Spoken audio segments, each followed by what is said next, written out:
We're inside Gyeongbokgung, difficult to pronounce, palace here in Incheon.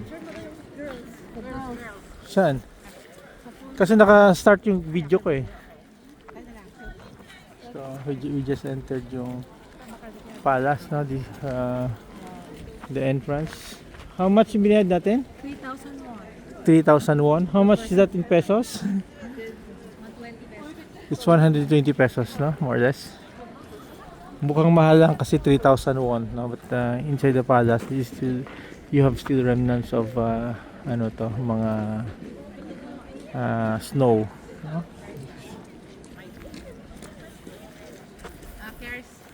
So here, let us check yung ano to, what is this palace all about?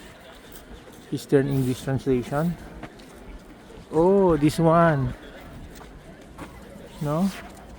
Gyeongbokgung Palace. It was in 1395. Matagal na pala to. 3 years after the Joseon dynasty was founded by Jeongjae. Ah, tagal, 1400 na pala. Yan, tinover namin, no? But the palace were borne down during the Japanese invasion. Chandokjeong, a secondary palace, was rebuilt in 1610 and served as the main palace. Kaya palang yung mga Koreans galit na galit sa mga Japanese talaga, no? Because of the invasion. You have here, nandyan pa rin yung snow. Huh? Ito yung palace na palibot. We're just in the first entrance portion, no? And you have visitors here.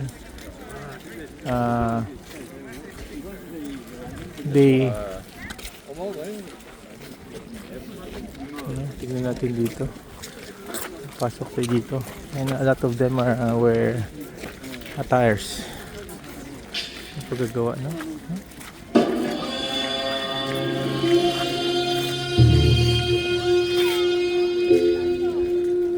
경복궁에서 관람객 여러분께 In Korean, you cannot understand it.